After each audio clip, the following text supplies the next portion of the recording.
जी अस्सलाम वालेकुम। कैसे आप सब? उम्मीद करते हैं कि आप सब खैरियत से होंगे। तो जी ऐसा क्या हुआ कि जब नूरजहां ने चलता हुआ जहाज़ वापस मोड़ लिया? सुन के तो आप हैरान हो गए होंगे कि जहाज़ कैसे वापस आ सकता है। तो जी आपके साथ मुकम्मल वाक़या शेयर करूंगा कि हुआ क्या था और कैसे कैसे मलका तरन्नुम नूरजहां ने लेट पहुंची और उसके बाद जहाज़ को वापस बुलवाया गया और नूरजहां साहिबा फिर उसमें सवार हुई। ठीक है। ये इससे पहले हमारे चैनल को लाइक और सब्सक्राइब जरूर कीजिएगा। ये आप लोगों की तरफ से मोहब्बत और प्यार होता है जो आप लोग मुझे देते हैं। तो जी सबसे पहले वाक़े की तरफ बढ़ते हैं कि ये 1985 या 1984 का वाक़या है कि जब मलका तरन्नुम नूरजहां साहिबा को दिलीप कुमार ने इंडिया में दावत दी और उस वक़्त पाकिस्तान और हिंदुस्तान के बड़े अच्छे ताल्लुकात बन चुके थे। और मलका तरन्नुम नूरजहां साहिबा को जब भी ख़त मिला तो उन्होंने भी इसकी तैयारी पकड़ी, क्योंकि उनका उनके साथ एक बहन भाइयों की तरह रिश्ता था। और उससे पहले उनकी एक ऐसा हीरोइन और हीरो फिल्म जो थी जुगनू रिलीज़ हो चुकी थी और उसने कामयाबी के वो झंडे गाड़े थे। और उसको जो डायरेक्ट किया था वो शौकत हुसैन रिजवी ने किया था। जैसा कि आप सब भी जानते हैं कि मलका तरन्नुम नूरजहां की जो पहली शादी हुई थी वो भी शौकत हुसैन रिजवी से हुई थी। लेकिन उसके बाद जब वो यहाँ पाकिस्तान आए तो यहाँ आके इन्होंने एक फिल्म भी प्रोड्यूस की थी चंद वे, जो कि पंजाबी फिल्म थी। और शौकत हुसैन रिजवी साहब नहीं चाहते थे, क्योंकि वो उर्दू फिल्मों के डायरेक्टर थे, तो वो नहीं चाहते थे कि पंजाबी फिल्म का सेहरा मेरे ऊपर आए। तो उन्होंने इसमें जो हदायतकारा का नाम था वो मलका तरन्नुम नूरजहां का लिखवा दिया। और इस तरह कुछ साल क्योंकि वो प्रोडक्शन में मसरूफ हो गए तो नूरजहां साहिबा जब पाकिस्तान आई तो उन्होंने फिल्मों में भी काफ़ी काम किया, जिसमें दुपट्टा थी, छू मंतर थी और भी इनकी काफ़ी सारी फिल्में बड़ी खूबसूरत किस्म की हैं। तो उनकी लिस्ट भी मैं आप लोगों के साथ किसी दिन शेयर करूँगा कि मलका तरन्नुम नूरजहां ने कौन कौन सी फिल्मों में काम किया था, जिसमें अनारकली, चंद वे तो बड़ी खूबसूरत थी। दुपट्टा फिल्म का तो हर गाना जो है वो मकबूल और मरूफ था और बड़े खूबसूरत इन्होंने गाने पे पिक्चराइज भी किए गए थे।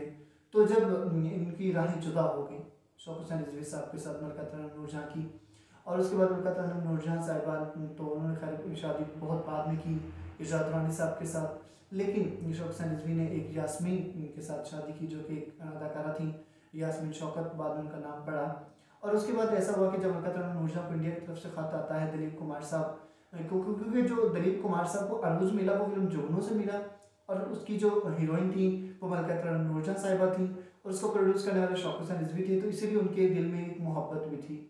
तो उन्होंने मलका तरन्नुम नूरजहां साहिबा को ख़त लिखा। फिर नूरजहां साहिबा ने तैयारी पकड़ी और जब वहाँ पता चला इंडिया में कि नूरजहां आ रही हैं तो क्या वहाँ समा था और बहुत खुशियाँ, ख़ास तौर पर फ़नकार बरदरी सारी इकट्ठी हो गई, जिसमें वजेश खन्ना और दीगर बड़े बड़े लोग, जिसमें बड़ी बड़ी सिंगर्स, जिसमें आशा भोसले और उनकी बहन लता मंगेशकर साहिबा। हर तरफ खुशियाँ ही खुशियाँ थीं। और जैसा कि आपको यहाँ एक और बात भी बताते चलें कि मलका तरन्नुम नूरजहां का कुछ कह लें कि वो शायद ऐसा करती, क्योंकि वो एक बड़े ओहदे पर फायज थी और वो हमेशा जहाँ भी वो थोड़ा लेट जाती।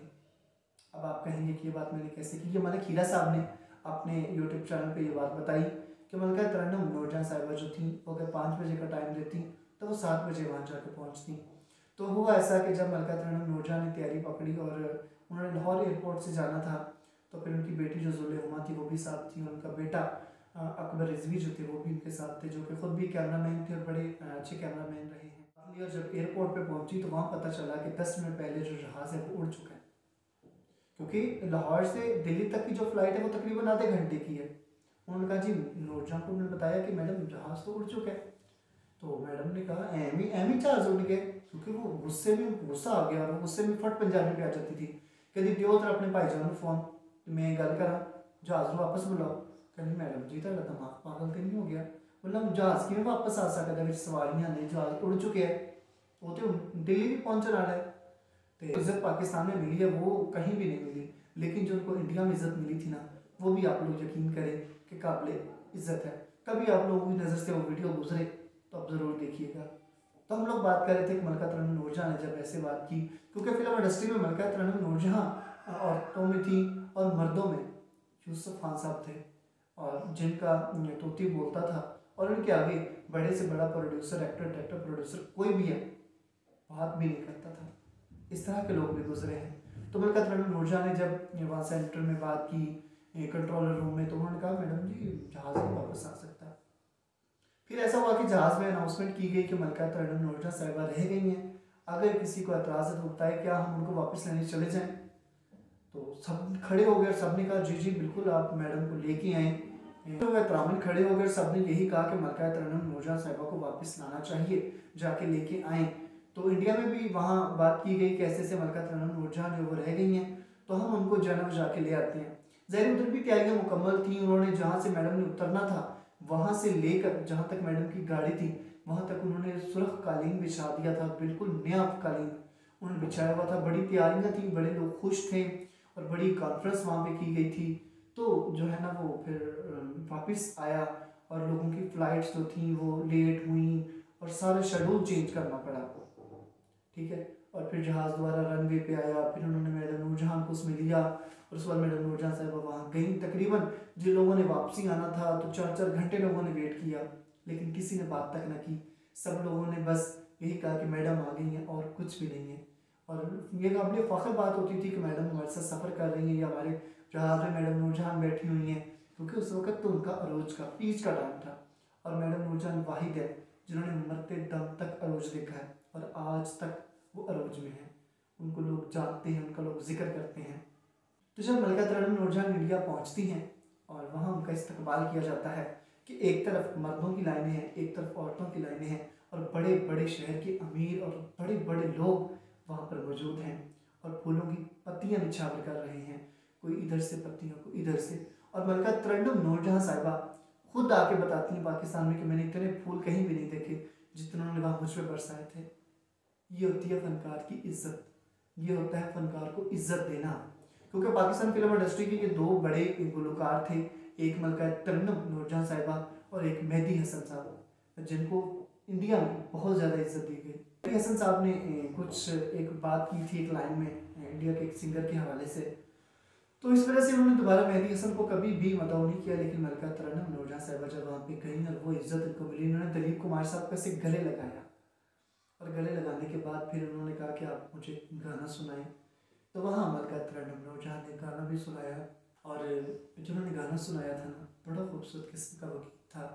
आ रात जा रही है यूं जैसे चांदनी की बारात जा रही है, बड़ा ही खूबसूरत किस्म का इनका गीत था और बड़ा ही ये ज़बरदस्त किस्म का था। इन्होंने वहाँ सुनाया और उनको गले लगाया दिलीप कुमार साहब ने मलका तरन्नुम नूरजहां साहिबा को, और बड़ी रिस्पेक्ट, बड़ी इज्जत और बड़ा मुकाम उनको दिया उन्होंने।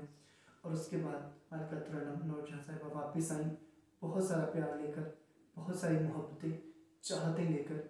और फ़नकार की इज़्ज़त तो कोई सीखे उनसे कि फ़नकार को इज़्ज़त कैसे दी जाती है। वैसे तो यहाँ भी मलका तरन्नुम नूरजहां की इज़्ज़त कुछ कम ना थी, यहाँ भी बड़े से बड़ा एक्टर, प्रोड्यूसर, डायरेक्टर उनके सामने पर नहीं मारता था, वो अपनी मर्ज़ी करती, जो वो कहती वो हो जाता था। ऐसी मलका नूरजहां थी और कोई भी नहीं। और नूरजहां को तो खुद भी ये आइडिया नहीं था कि वो इतनी बड़ी फ़नकारा हैं और वो हर जगह पे उन्होंने पाकिस्तान का साथ दिया, पाकिस्तान का नाम रोशन किया। ऐसी फ़नकारा बहुत कम पैदा होती हैं और बहुत ही कम आती हैं। तो जी, आपको कैसी लगी आज की वीडियो? हमारे साथ जुड़े रहिएगा, हमारी वीडियो को लाइक, शेयर और सब्सक्राइब कीजिएगा। और आप मलका तरन्नुम नूरजहां के बारे में क्या मज़ीद जानना चाहते हैं, बहुत जल्दी मलका तरन्नुम नूरजहां की फ़िल्मों की हिस्ट्री और कुछ इनके गाने लेके आप लोगों की खिदमत में हाजिर होगा। मुझे दीजिएगा इजाज़त, मिलते हैं किसी नई वीडियो में एक नए अंदाज के साथ, एक नए ब्लॉग के साथ, एक नए टॉपिक के साथ। तब तक के लिए मुझे दीजिएगा इजाज़त, फ़ी अमान।